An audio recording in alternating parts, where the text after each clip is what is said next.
Here I am, all done. So I finally did it, guys. I'm so happy, so proud of myself. Like after almost a year or more than a year that I did my hair last, I was able to get my lazy self to do it, and I'm so proud of myself. Look at me. I'm so happy. I'm so happy. I'm really, really happy. And this can take me for some few weeks. I can pack it anyhow I like.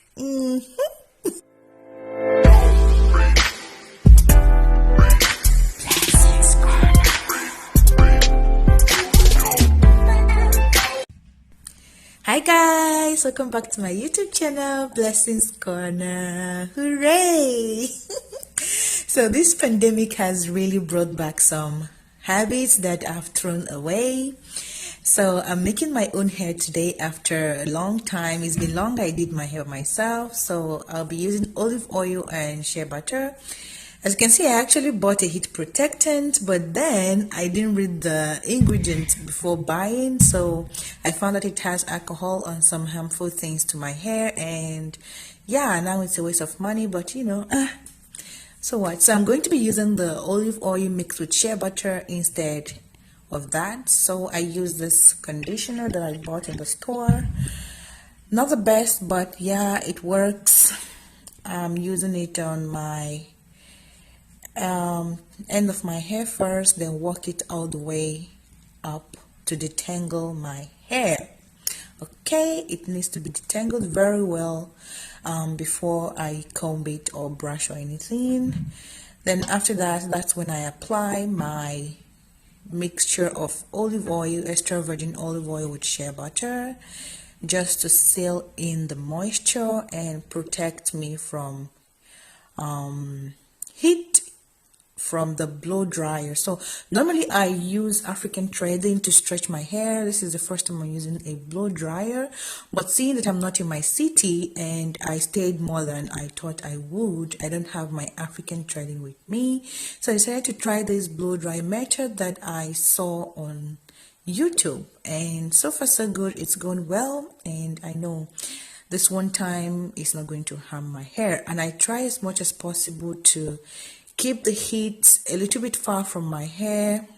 So I basically use the brush. As I said, it's my first time, so I was really clumsy, but thank God I was able to do it. And then yeah, basically brushing my hair and trying to put the heat to stretch it.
Here guys, I'm done. This is it. It's pretty much stretched. It's going to be easier for me to manage while trying to braid it, and I'm so happy with the result. So guys, actually surprisingly, I was almost done with my hair when I remembered, like, oh my god, I haven't like recorded. So here, this is the 5th hour into making the braids and I'm in the front. I decided to have a center party, so I've already divided it, and I'm kind of done with one side and trying to make another part to start the second side. So here I am trying to part my hair.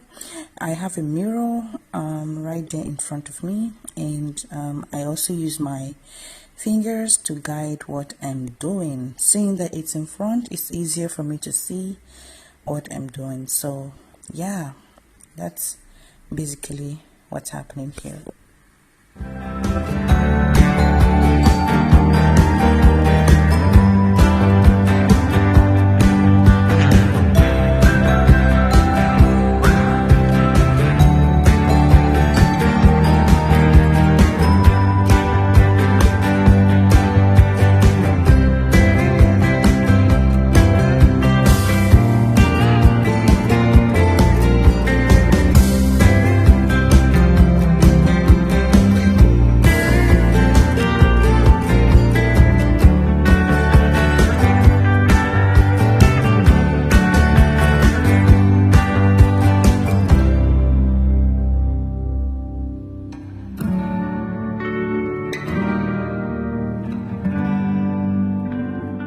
So when I'm done, I get my Kanekolan hair, my attachments, and I'm using black and gray together to braid the hair. So I wanted it to be more grayish than black, so I have more gray and less black, crisscross, just like that. And the black side, which is the least amount of one, is equal, and then the gray side I make one part less equal than the other, if I'm making sense. So yes, here I just flip it over the hair I parted, try to divide my hair into the 3 parts of the braid to fix it in, and then yeah, braid it. I'm using the traditional method of braiding and not the knotless, that is the other part of braiding. So here I try to hold it grip, because my grip is not that tight yet, and considering that it's been long, I stopped training. I think I'm doing pretty much good. So yeah, that's basically it. 3 strands, and I just keep braiding it down.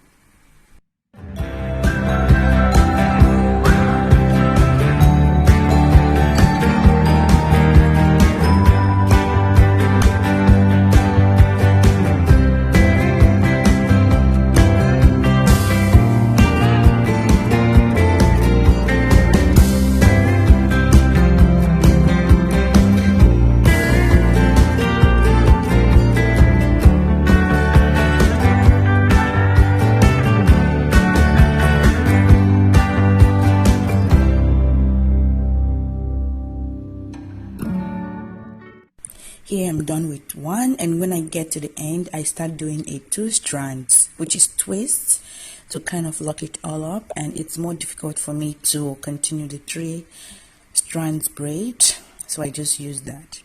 Once I'm done, I trim off the excesses. Mind you, I don't trim where my hair is. I know where my hair stopped. I just trim off like where it's ended, and then I have the excesses of the Kanekolan coming out. So yeah, I don't mind the one around my hair showing. It doesn't really matter, unless it's very huge and like very long, where I can see the difference between it and my hair, then I trim it off. But if it's not, I don't mind. I won't lose my own hair just to make my artificial hair look perfect. Okay, so that's just it. I continue with the same process for the same one. Comb it out thoroughly so that I won't have tangles, and when I lose my hair, I won't have so much tangles to deal with. And yeah, and continue the process.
as you can see, this is the next day. I look fresher and I'm getting ready to go out. So I decided to use a hair mousse, and this is my first time using a hair mousse. I normally use hot water method at the end of my braids, but this time around I decided to try the hair mousse, and the feeling of my hands was really weird and the texture was weird, but at the end I liked the end result, although I still prefer my hot water. But there's nothing wrong trying something new, and it wasn't that bad. It didn't leave any white stuff on my hair, which was one of the main things I was afraid of. So yeah.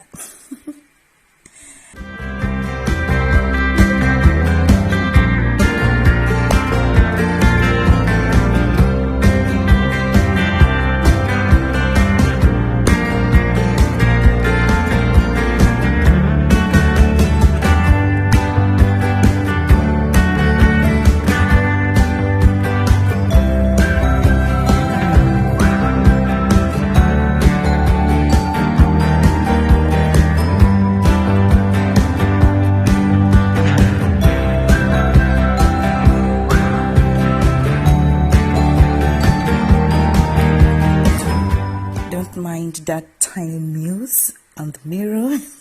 Just saw it while I was editing this video. So after the mousse, I decided to add my mixture of olive oil and shea butter, just for the extra shine. I just feel like adding it to my hair, my real hair, and the braids together to make it more shiny, you know. So yeah, here I'm looking all done. So I really loved the experience of having to make my hair again, you know. Although I enjoyed all this making my hair, but I was so proud of myself there. I don't really like laying my edges, so that's what I was checking. It's a little bit out, but I don't mind. I don't like putting gel on my edges unless it's absolutely necessary, and in this case it wasn't. So here I'm done. If you enjoyed this video, don't forget to give it a thumbs up and share this video and subscribe to my channel. Bye.